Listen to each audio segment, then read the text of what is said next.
I'm Caroline. And I'm Jack, and today we'll be reviewing The Monkey from Osgood Perkins. Coming up next.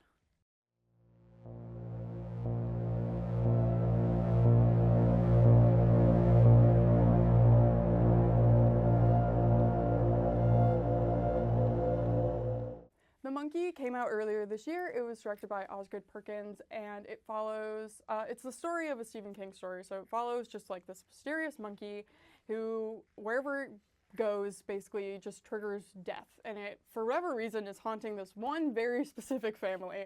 And so it's kind of like a story about like generational stuff, because like they begin as children, right? Yeah. Yeah. What did you think about that aspect, the whole familial?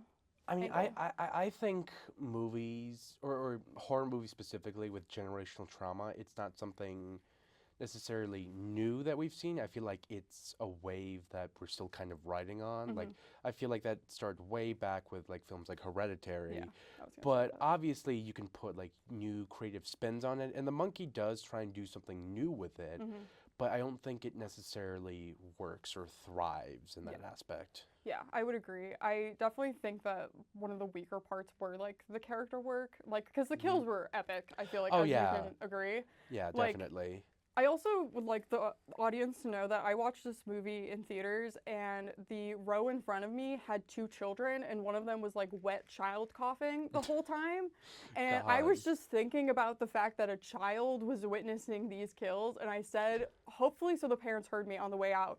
Oh my God, that was one of the most brutal movies I've seen, like most violent movies I've seen in theaters in years. Why would you take your children to... I have no idea. Did they think it was like Toy Story 3? They probably thought, I mean, probably, but to be fair, Toy Story 3 was like scarier than that movie, if I'm being Yeah. honest. That monkey guard was horrifying. Had more emotion too.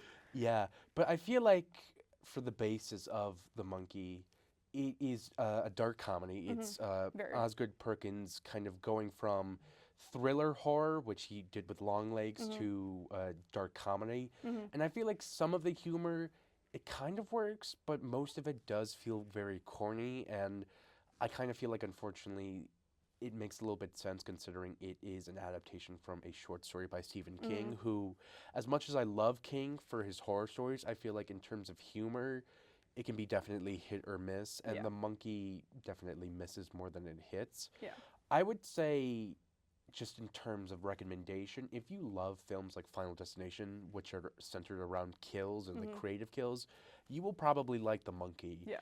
But if you are going into it for more of a story and character perspective, I don't think you would like this. Yeah, I would totally agree. And also, like, I'm not even the biggest, I'm a huge horror fan, obviously, but I don't gravitate towards Stephen King stories. Like, I've Yeah. seen The Shining, I've seen Carrie, like, I've seen all the big hitters, but I just don't. Part of the reason I like horror so much is that I like talking about the origins of weird and creepy things. And so like part of the story of The Monkey that would have interested me is the origins, and that's not something that Stephen King ever really discusses. It's always just No. like magic, main nonsense. Yeah. Which, like, okay, that's sure, like, that's his stick. That's just not for me. Yeah, it would be nice to just kind of know the deeper roots, because even with something like The Shining, like a story like that, I feel like the mysterious nature of it works so well, and it gives you kind of like some clues or indicators to where you yourself can interpret or put the pieces together on what you think is happening. Yeah. But with this one, it's never explained why the monkey is evil, why it kills Yeah. people. It just happens. Which, We accept it, which... Yeah.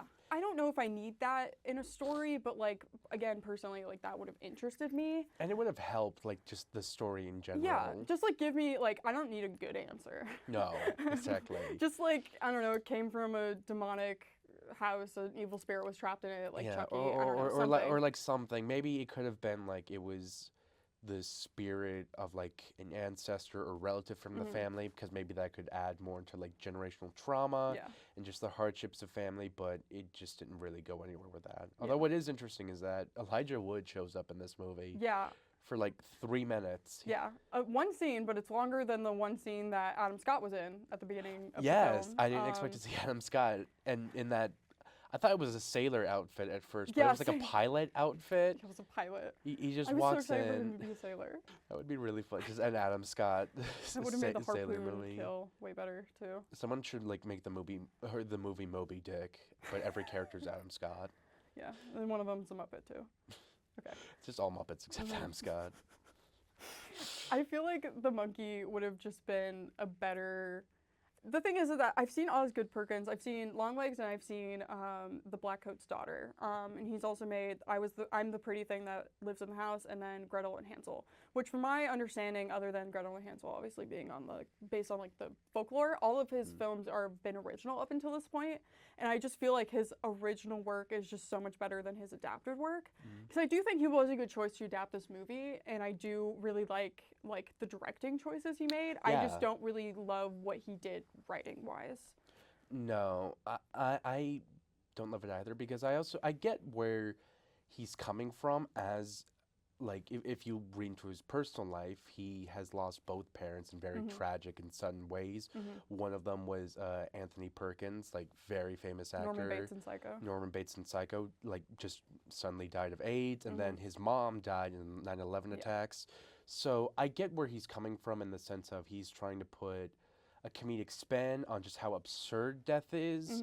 And it's something I admire, but I just don't feel like, given the story or what he was trying to adapt, it landed very well. I kind of agree. I also feel like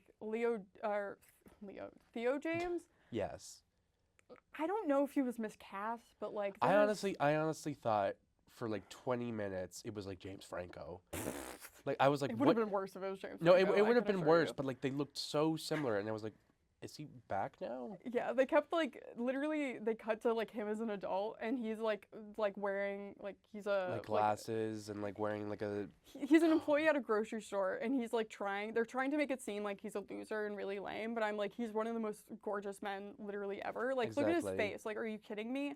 And like what's funny is that like literally two women appear in the movie. The lady by the pool in the motel, and Yes. then the real estate agent.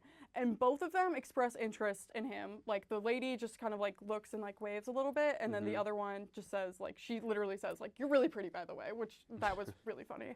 That was really funny. Yeah, and I just feel like in both of those moments they die almost instantly, Yeah. which is like the slasher rule of if you have sex, I guess you have to murder or you have to die. But I don't know. I thought that was interesting. I mean, I thought that was interesting too, but I guess I hope to see more from Osgood Perkins. I obviously agree. don't hope this is the last we hear from him, but I would much rather him do original work rather than adapt. So, what would you give The Monkey?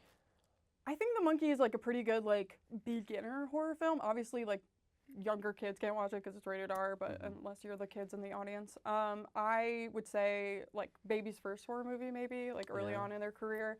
But I definitely think if you're a horror fan, maybe not. I don't think it's terrible though, so maybe I'll give it like 6, 5, give or take. It's fine. Yeah, I would give it a 4. It was definitely disappointing, but not Yeah. so disappointing to where I can confidently say it was a bad movie. Yeah, that's very true. Just like a little more than just it being a bad movie it was offered. Yeah. All right. And that's it. Thank you for watching. Thank you.